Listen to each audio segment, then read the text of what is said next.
गुरु प्यारी साथ संगत जी, नमस्कार जी। आप सब कैसे हो? आशा करती हूँ बाबा जी के श्री चरणों में अरदास करती हूँ कि मालिक की कृपा से आप सब बहुत खुश होंगे, मौज बहार में होंगे और अवश्य ही भजन सिमरन में होंगे। साथ संगत जी, मैं हाजिर हूँ आज आप सभी से एक बहुत ही खूबसूरत साखी साझा करने के लिए, एक हृदय स्पर्शी साखी। उम्मीद करती हूँ ये साखी आप सभी के हृदय को अवश्य स्पर्श करेगी, बहुत पसंद आएगी। तो साथ संगत जी, चलिए आइए समय ना गवाते हुए शुरू करते हैं। साथ संगत जी, किसी परिवार में एक बालक का जन्म हुआ। धीरे धीरे उसकी उम्र बढ़ती गई। बड़ा हुआ, 20 वर्ष की आयु हो गई। बड़ा सरल था, भोला भाला, दिल का साफ था। उसमें कोई दुर्गुण नहीं था। दुर्गुण एक ही था उसमें, बस खाता बहुत था। जब खाने बैठ जाए तो उठने का नाम ही नहीं लेता था, खाता ही जाता था। परिवार के 5 आदमी जब तक भोजन करे तब तक वह अकेला ही खाता रहता था। साथ संगत जी, अब ज्यादा खाने वाले से भी लोग परेशान हो जाते हैं। वह बड़ा विचित्र भी था, खाता जाता और बीच बीच में कहता भी जाए कि दाने दाने पर लिखा है खाने वाले का नाम। तब उसे टोकते हुए किसी ने कहा कि दाने दाने पर नहीं, तुम तो यह कहो कि बोरे बोरे पर लिखा है खाने वाले का नाम। फिर किसी ने टोकते हुए कहा कि बीच में पानी भी पी लिया करो। तो वह बोला कि बीच तो आए, जब बीच आएगा तभी तो पानी पिएंगे। अब जो इतना खाए तो उसके घर वालों का तो क्या हाल होता होगा। अब घर वालों ने एक महात्मा से कहा कि महाराज, इसे समझाओ, यह बहुत खाता है। महात्मा बोले कि चिंता मत करो, यह उतना ही खाता है जितना इसका खाता है। खाते से ज्यादा कोई नहीं खाता। पर घर वालों को बात समझ में नहीं आई कि महात्मा जी क्या बोल रहे हैं।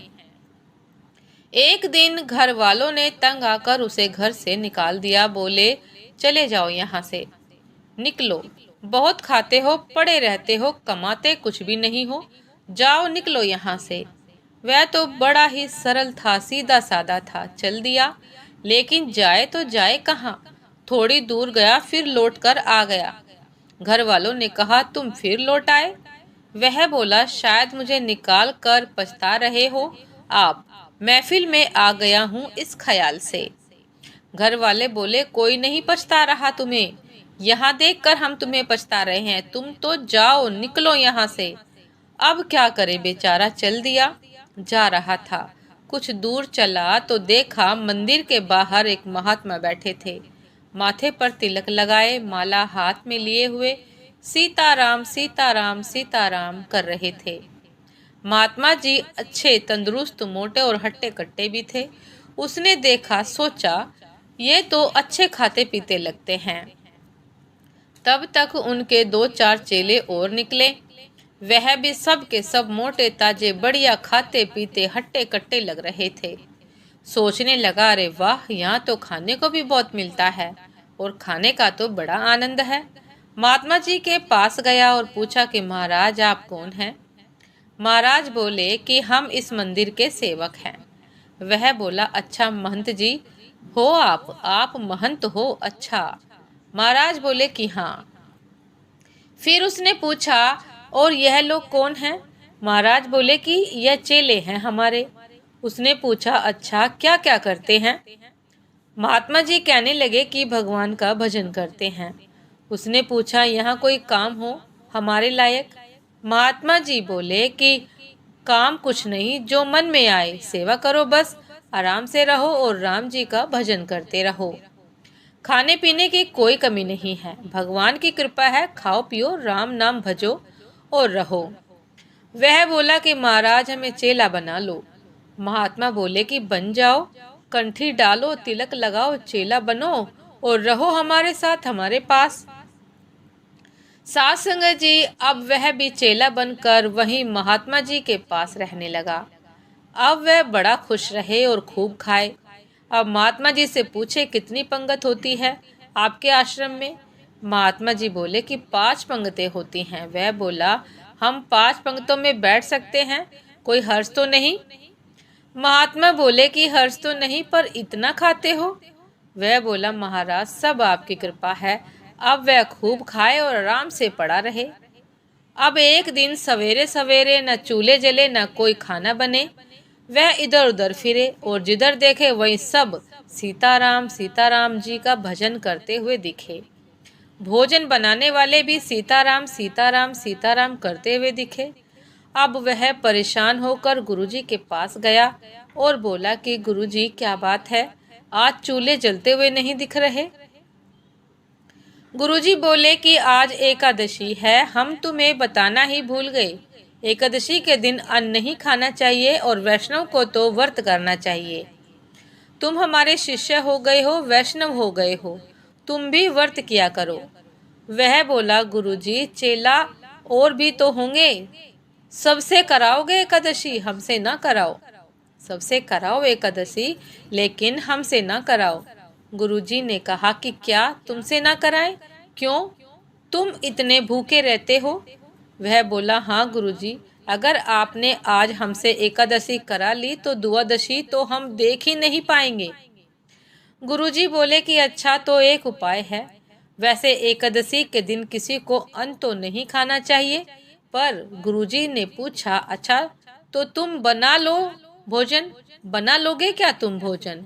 उसने कहा कि अरे मरता क्या नहीं करता, हम तो सब बना लेंगे। गुरुजी ने भंडारी से कहा कि इसे सामान दे दो और उससे कहा नदी के किनारे पेड़ के नीचे बैठना, वहीं भोजन बनाना और देखो भगवान को भोग लगाना, तभी भोजन पाना। सासंग जी भंडारी ने आलू गुड़ घी राम रस आटा दाल सब दे दिया। वह सब सामान की पोटली बनाकर सिर पर रखकर चल दिया। सब सिर पर रखकर सामान रखकर चल दिया। अब पहुंचा वहां, पहली बार भोजन बनाया, बड़ी देर से भोजन बना, भूख लग रही थी तगड़ी। तभी इतने में याद आया कि भगवान को भी तो भोग लगाना है। सो ऐसे ही कहने लगा कि देखो भगवान, मंत्र उपाय मैं कुछ जानता नहीं हूँ, इसलिए आप ऐसे ही आ जाइए। और बुलाने लगा भगवान को, राजा राम आइए, प्रभु राम आइए, मेरे भोजन का भोग लगाइए। राजा राम आइए, प्रभु राम आइए, मेरे भोजन का भोग लगाइए, मेरे भोजन का भोग लगाइए। राजा राम आइए, प्रभु राम आइए, मेरे भोजन का भोग लगाइए, मेरे भोजन का भोग लगाइए। सात संगत जी इस तरह से ऐसे भगवान को बुलाया, पर भगवान जी नहीं आए। भगवान ने वैसे ही भोग लगा लिया जैसे वहां लगा रहे हैं, आए ही नहीं। अब उसको लगा कि आए नहीं तो गुरु जी क्या कहेंगे और हम भूखे रहेंगे। तो बोला कि आचमनी अर्धान आरती यहाँ यही मेहमानी, आचमनी अर्धान आरती यहाँ यही मेहमानी। रूखी रोटी खाओ प्रेम से, रूखी रोटी खाओ प्रेम से, पियो नदी का पानी। रूखी रोटी खाओ प्रेम से, पियो नदी का पानी। राजा राम आइए, प्रभु राम आइए, मेरे भोजन का भोग लगाइए। राजा राम आइए, प्रभु राम आइए, मेरे भोजन का भोग लगाइए। यहाँ तो यही है, रूखी सूखी रोटी और नदी का पानी। भगवान जी तो फिर भी नहीं आए। फिर वह बोला कि हम समझ गए, इसलिए नहीं आ रहे होंगे कि यहाँ रूखी सूखी रोटियां खाना पड़ेगा और नदी का पानी पीना पड़ेगा। और अब यह रूखा सूखा भोजन करने कौन जाए? यहाँ मंदिर में ठाठ है आपके, वहाँ सब कुछ मिलता है आपको।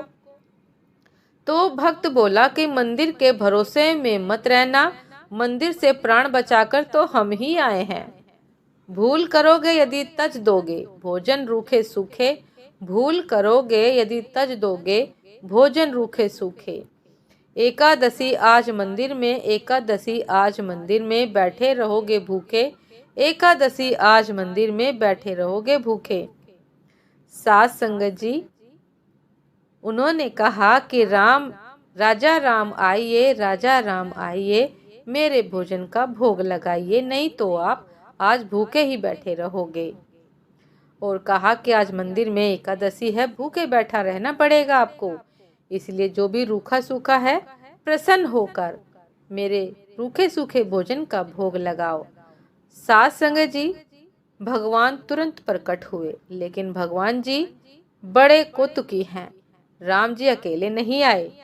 नीलांबुज श्यामल कोमलांग सीता समारोपित वामभागामम पाणो महासायाम चारु चापम नमामि राम रघुवंश नाथम। राम वाम दिशि जान के श्री राम जी के संग सीता जी को देखा। भगवान की मनमोहक छवि को देखकर आनंदित हो गया। चरणों में सिर रखकर प्रणाम किया, जय हो। फिर एक दूसरे की क्षण कभी भगवान को देखे, कभी रोटियों को देखे, कभी रोटियों को देखे, फिर वह भगवान को देखे। भगवान ने कहा, क्या हुआ? कहा, नहीं नहीं कुछ नहीं। फिर भी बोला, नहीं नहीं कुछ भी नहीं हुआ। आप तो आराम से पाओ, जो होगा वह देखा जाएगा। तो होगा क्या? गुरुजी ने कहा था भगवान जी को भोग लगाना, तो हम सोच रहे थे कि एक ही आएंगे आप भगवान, आप तो दो आ गए हो। तो कोई बात नहीं, पूरी एकादशी तो नहीं हुई, थोड़ी बहुत एकादशी तो करा ही दोगे। लेकिन आप लोग इतने प्रिय लगते हो कि चलो पाओ पाओ। भगवान ने प्रसाद पाया, सीता सहित। भगत राज जो था उसको भी प्रसाद मिला। भगवान जाने लगे। साथ संगत जी, तो भक्त बोला कि अगली एकादशी को जल्दी आ जाना, ज्यादा परेशान मत करना, भूख लगती है, आप देर करते हो। भगवान बोले कि हम तैयार रहेंगे और जल्दी आ जाएंगे। अब अगली एकादशी आ गई।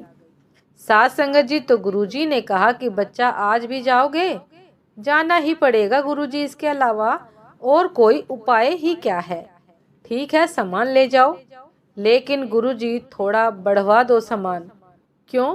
आपने एक ठाकुर जी का कहा था, वहां पर तो दो आते हैं।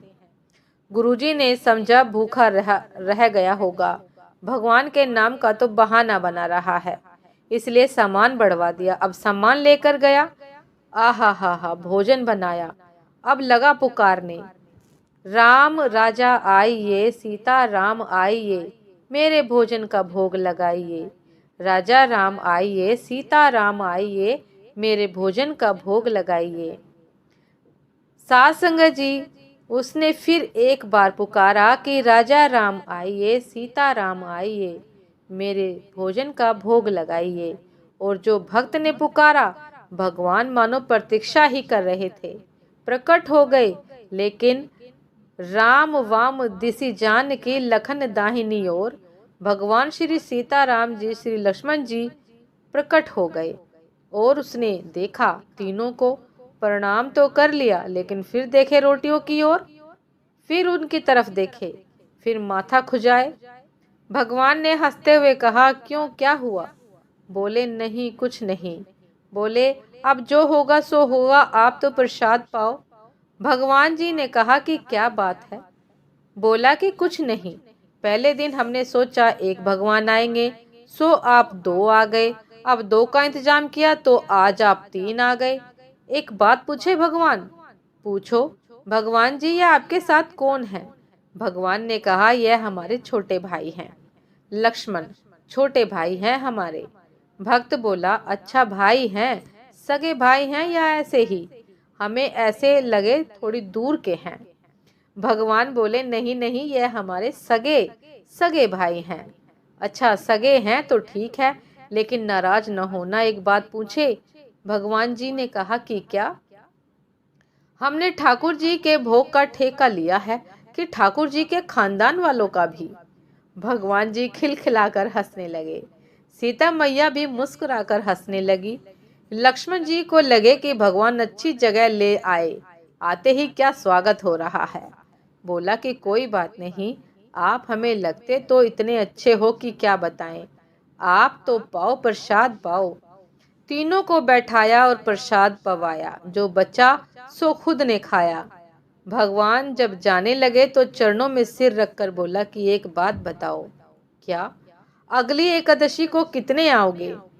अभी से बता दो। भगवान ने कहा, हम आ जाएंगे, अंतर ध्यान हो गए। इतना कहकर अब बड़ा परेशान वापस लौटा। किसी तरह फिर दिन गुजरे, अगली एकादशी आई। महंत जी ने पूछा कि आज जाओगे? बोले कि जाना ही पड़ेगा। यहाँ कुछ मिलता नहीं है, वहाँ अलग परेशानी है। गुरुजी बोले कि वहाँ क्या परेशानी है? बोला कि आपके ठाकुर जी हर एकादशी को बढ़ते जा रहे हैं, आज अब पता नहीं कितने आएंगे। अब हमने ठाकुर जी का भोग का ठेका लिया है कि उनके पूरे खानदान का। साध संगत जी हर एकादशी को आ जाते हैं, हर एकादशी को एक बढ़ जाता है। कम से कम 11 सैर आटा कर दो, 11 सेर आटा कर दो, उसी के हिसाब से गुड़, आलू, मिर्ची, मसाला, रामरस, घी ये सब कर दो। गुरुजी समझ गए कि इतने आटे का क्या करेगा, यह इतना तो खा तो सकता नहीं होगा, करेगा क्या, जरूर बेचता होगा। हम पीछे से जाकर पता लगाएंगे। सामान दिला दिया और बोले कि जाओ। ले गया, पूरी गठरी सर पर रखकर ले गया, रख दी पेड़ के नीचे गठरी सामान की। आज उसने चतुराई की, भोजन बनाया ही नहीं, भोजन बनाया ही नहीं। सोचने लगा पहले बुला कर देख लूं कितने आएंगे, फिर बनाएंगे। साध संगत जी अब भोजन बिना बनाए ही लगा पुकारने कि राजा राम आइए, सीता राम आइए, लक्ष्मण राम आइए, मेरे भोजन का भोग लगाइए। राजा राम आइए, सीता राम आइए, लक्ष्मण राम आइए, मेरे भोजन का भोग लगाइए, मेरे भोजन का भोग लगाइए, मेरे भोजन का भोग लगाइए। साध संगत जी जो प्रार्थना की मानो भगवान जी तो प्रतीक्षा ही कर रहे हों। बैठ विपिन में भक्त ने कीनी प्रेम पुकार, तोता क्षण में प्रकट हो दिव्य राम दरबार।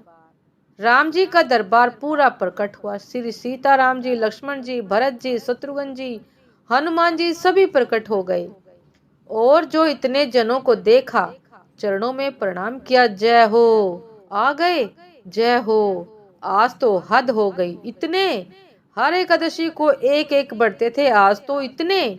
लेकिन मेरी भी एक प्रार्थना सुनो। भगवान बोले कि क्या, बताओ।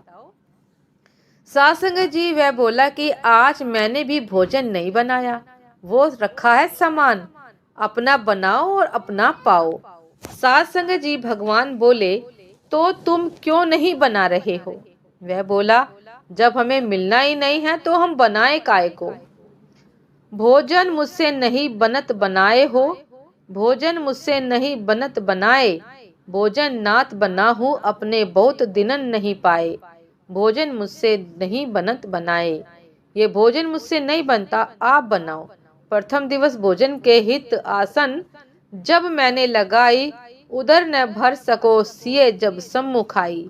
फिर विनीत आए भाई भर पर भाई, निराहारी रहूं आज मोए पड़त दिखाई। साध संगत जी आज तो ऐसा लग रहा है कि भूखा ही रहना पड़ेगा। सरल भगत ने सोचा, और तुम नहीं तजत सुभानी अपनी हम केते समझाए, नर नारी की कौन कहे एक वानर हूँ संग लाए। भोजन मुँह से नहीं बनत बनाए, भोजन मुँह से नहीं बनत बनाए, चलिए आप बनाओ। भगवान ने कहा बनाओ, भगत नाराज है तो क्या करें। अब श्री भरत जी भंडारे बनाने लगे, श्री भरत जी भंडारे बनाने लगे।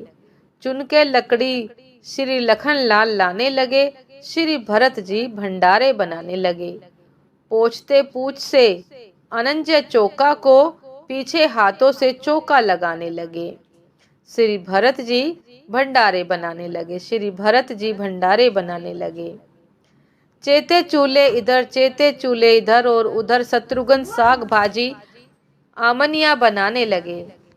साध संगत जी भरत जी भंडारे बनाने लगे, भरत जी भंडारे बनाने लगे। साध संगत जी अब श्री भरत जी भंडार बनावे, लक्ष्मण जी लकड़ी लावे, शत्रुघ्न जी साग सब्जी अमनिया करावे, हनुमान जी चौका साफ करे और पेड़ के नीचे आंख बंद करके बैठे रहे। भगवान जी ने कहा कि आंख बंद काहे किए हो, खोलो तो। वह बोला काहे को खोले, जब हमें खाने को मिलेगा ही नहीं तो दूसरे को हम खाते हुए भी तो नहीं देख सकते। अब जिस रसोई में सीता मैया बैठी हो, उन्हें देखकर बड़े बड़े सिद्ध संत भी वहां आने लगे। कहने लगे मैया हमको भी प्रसाद मिले, हमको भी। बड़े बड़े संत प्रकट होने लगे। अब उनकी जो आवाज़ें सुनी, इसने आंखें खोली। जो देखा इधर भी महात्मा उधर भी महात्मा, सो माथा पीट के बोला, सो थोड़ा बहुत मिलता भी तो अब यह भी ना मिलने दोगे। पाके संकेत शक्ति का जत्थे वहां अष्ट सिद्धि और नवनिधि के आने लगे।